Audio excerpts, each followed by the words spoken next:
कांदा प्रश्नी सरकारचं शिष्टमंडळ बुधवारी दिल्लीला जाणार। केंद्रीय सहकार मंत्री अमित शहांसोबत चर्चा करणार।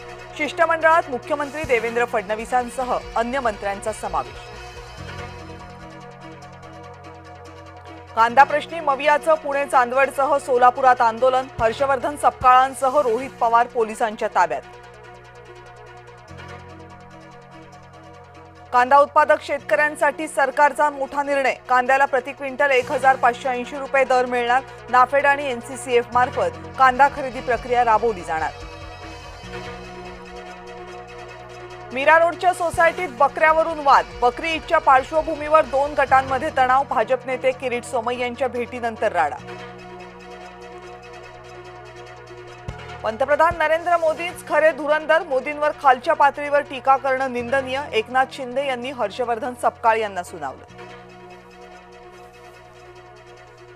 डिझेलच्या दरवाढीमुळे एसटी भाडेवाढीची शक्यता। परिवहन मंत्री प्रताप सरनाईक यांचे तिकीट दरवाढीचे संकेत। नीट पेपर फुटी प्रकरणी मोटेगावकरचे पाय आणखी खोलात। मोटेगावकरची स्पेशल बॅच आता सीबीआयच्या रडारवर। विधान परिषद निवडणुकीमुळे शिवसेनेतील अस्वस्थता पुन्हा चर्चेत। एकनाथ शिंदेंनी दिल्लीमध्ये घेतली अमित शहांची भेट। पुणे नाशिक संभाजीनगरवरून शिवसेना भाजपमध्ये रस्सीखेच। मुख्यमंत्री देवेंद्र फडणवीसांनी आज बोलावली महायुतीची बैठक। क्षितिज ठाकूर शिवसेनेच्या वाटेवर। शिवसेना ठाकूरांना विधान परिषदेची उमेदवारी देणार। सूत्रांची जय महाराष्ट्रला माहिती। जळगावमध्ये विधान परिषदेची जागा लढवण्यावर स्थानिक नेत्यांचं एकमत। उपमुख्यमंत्री एकनाथ शिंदेंच्या भूमिकेकडे लक्ष। अशोक खरातला 14 दिवसांची न्यायालयीन कोठडी। खरातला लवकरच नाशिक रोड कारागृहामध्ये पाठवलं जाणार।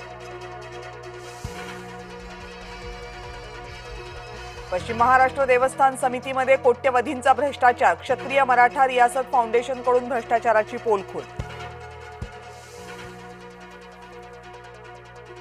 जळगावमध्ये रेल्वे भरतीच्या नियुक्तीपत्रासाठी उपोषण। नोकरी मिळत नसल्यामुळे अनेक जण अविवाहित।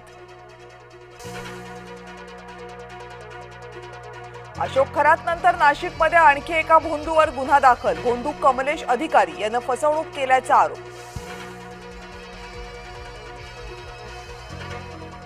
अमरावतीत गोरक्षकांकडून 28 गोवंशांना जीवनदान। 8,65,000 रुपयांचा मुद्देमाल जप्त। गोतस्करी विरोधात गुन्हे शाखेची कारवाई।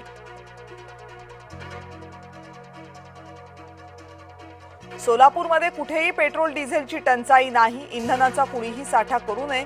जिल्हाधिकारी कार्तिकेयन यांचं आवाहन।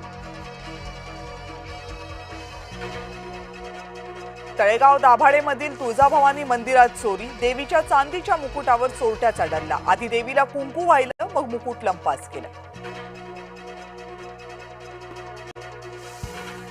माकडानं केला 63 जणांवर हल्ला। कोल्हापूरच्या सोळांगपूर गावातली घटना। जळगावमध्ये कडक उन्हात बांधकाम करणाऱ्या मजुरांचा मृत्यू। उष्माघातानं 2 मजुरांचा मृत्यू झाल्याचा अंदाज।